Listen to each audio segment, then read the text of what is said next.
ನಗರದ ನೆಹರು ಮೈದಾನದ ಬಳಿಯ ಸುಸಜ್ಜಿತ astro turf football ಕ್ರೀಡಾಂಗಣವು ಉದ್ಘಾಟನೆಗೊಂಡಿತು. Dakshina Kannada ಜಿಲ್ಲಾ ಉಸ್ತುವಾರಿ ಸಚಿವ ದಿನೇಶ್ ಗುಂಡೂರಾವ್ ರವರು ನೂತನ ಕ್ರೀಡಾಂಗಣವನ್ನು ಉದ್ಘಾಟಿಸಿದರು. ಮಂಗಳೂರು ಪಾಲಿಕೆ ವ್ಯಾಪ್ತಿಯಲ್ಲಿರುವ ನೆಹರು ಮೈದಾನದ ಫುಟ್ಬಾಲ್ ಮೈದಾನವನ್ನು ಸ್ಮಾರ್ಟ್ ಸಿಟಿ ಯೋಜನೆಯಡಿಯಲ್ಲಿ ಸುಮಾರು 2.5 ಕೋಟಿ ರೂಪಾಯಿ ವೆಚ್ಚದಲ್ಲಿ ಟರ್ಫ್ ಅಳವಡಿಕೆ ಕಾರ್ಯ ನಡೆಸಲಾಗಿದೆ. ಫುಟ್ಬಾಲ್ ಹೆಚ್ಚಿನ ಎಲ್ಲ ಪಂದ್ಯಾಟಗಳು ನಡೆಯುವ ಕ್ರೀಡಾಂಗಣವನ್ನು ಆಸ್ಟ್ರೋ ಟರ್ಫ್ನಿಂದ ನಿರ್ಮಿಸಲಾಗಿದೆ.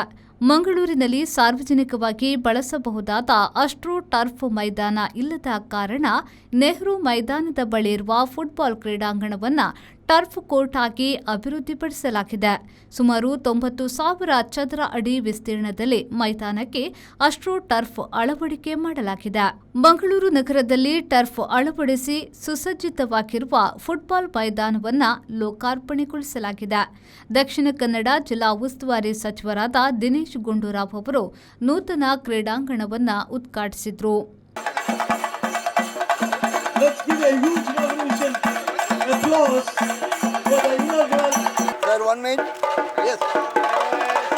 ಬಳಿಕ ಮಾತನಾಡಿದ ಅವರು, ಮಂಗಳೂರಿನಲ್ಲಿ ಉತ್ತಮ ಮಟ್ಟದ ಫುಟ್ಬಾಲ್ ಕ್ರೀಡಾಂಗಣ ನಿರ್ಮಾಣಗೊಂಡಿದೆ.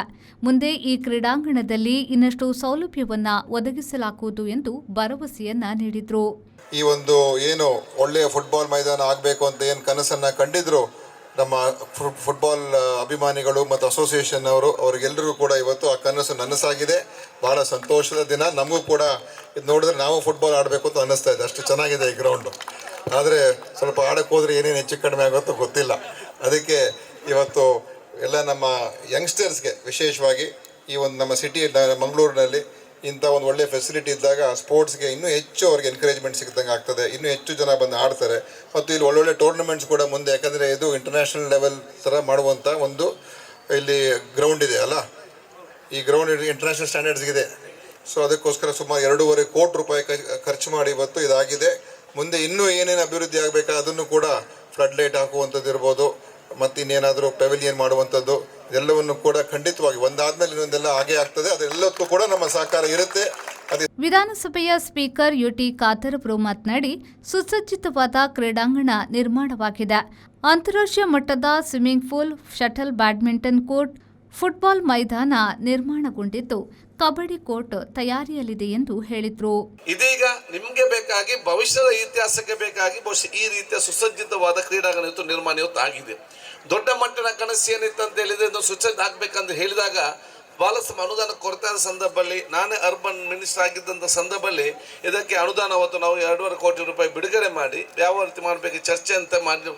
ಯಾಕೆಂತ ಹೇಳಿದರೆ ಅವತ್ತು ಚರ್ಚೆ ಸ್ಮಾರ್ಟ್ ಸಿಟಿ ಗ್ರೌಂಡ್ ಕೊಡಬಾರ್ದು ಅಂತೇಳಿ ನಾನು ಹೇಳಿದ್ದೆ. ಸ್ಮಾರ್ಟ್ ಸಿಟಿ ಅಂತ ಹೇಳಿದ್ರೆ ಬರೀ ನಿಮ್ಮ ರಸ್ತೆ ಮಾತ್ರ ಸ್ಮಾರ್ಟ್ ಆಗುವುದಲ್ಲ, ಇಲ್ಲಿ ಫುಟ್ಬಾಲ್ ಕ್ರೀಡಾಂಗಣ ಸ್ಮಾರ್ಟ್ ಆಗಬೇಕು, ಆಸ್ಪತ್ರೆ ಸ್ಮಾರ್ಟ್ ಆಗಬೇಕು, ಕ್ರೀಡಾಂಗಣ ಬಹುಶಃ ನಮ್ಮ ಶಟಲ್ ಬ್ಯಾಡ್ಮಿಂಟನ್ ಆಗಬೇಕು, ಕಬಡ್ಡಿ ಆಗಬೇಕು, ಎಲ್ಲ ಕ್ರೀಡಾಂಗಣ ಇರುವಂಥ ವ್ಯವಸ್ಥೆ, ಸ್ವಿಮ್ಮಿಂಗ್ ಪೂಲ್ ಆಗಬೇಕು.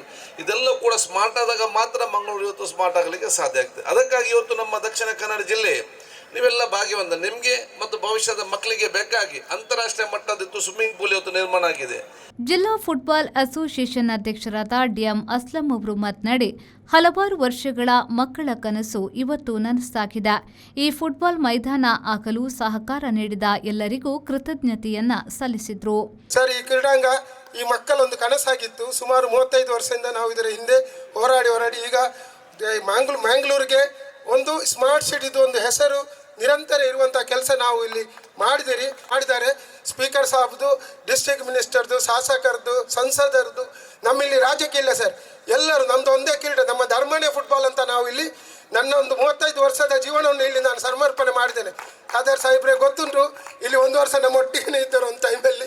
ಅವರು ಎಲ್ಲ ಫೀಲ್ಡಲ್ಲಿ ಅವರ ಮನಸ್ಸು ಅಂಥದ್ದು ಯಾವುದಕ್ಕೆ ಇದ್ದಾರೆ ಇಲ್ಲ ಅಂತ ಹೇಳಿದ್ರು. ಐವನ್ ಡಿಸೋಜ ಅವರು ಎಲ್ಲರೂ ನಿಮ್ಮೆಲ್ಲ ಜನಪ್ರತಿನಿಧಿ ಮಂಜುನಾಥ್ ಭಂಡಾರಿ ಹೇಳಬೇಡಿ, ಎಲ್ಲಿದ್ದಾರೆ ನಮಗೆ ಅವ್ರು ಬರುವುದಿಲ್ಲ, ಹಿಂದಿಗಳಿಂದ ಮಾಡಲಿ ಅಂತ ಮಾತು ಹೇಳ್ತಾರೆ. ಇಲ್ಲ, ಅವರು ಅಷ್ಟು ಒಳ್ಳೆ ಕೆಲಸ ಮಾಡ್ತಾ ಇದ್ದಾರೆ. ಇದೇ ವೇಳೆ ಸ್ಪೀಕರ್ ಯುಟಿ ಖಾದರ್ ಅವರು ಫುಟ್ಬಾಲ್ನಲ್ಲಿ ತನ್ನ ಕಾಲ್ಚಳಕವನ್ನು ತೋರಿಸಿ ಗಮನ ಸೆಳೆದರು. ಈ ಸಂದರ್ಭದಲ್ಲಿ ವಿಧಾನ ಪರಿಷತ್ನ ಸದಸ್ಯರಾದ ಡಾ ಮಂಜುನಾಥ್ ಭಂಡಾರಿ, ಐವನ್ ಡಿಸೋಜಾ, ಮೆಸ್ಕಾಂ ಅಧ್ಯಕ್ಷ ಹರೀಶ್ ಕುಮಾರ್ ಮತ್ತಿತರರು ಉಪಸ್ಥಿತರಿದ್ದರು. ಶರಸಾಲಿಯನ್, ವಿ4 ನ್ಯೂಸ್, ಮಂಗಳೂರು.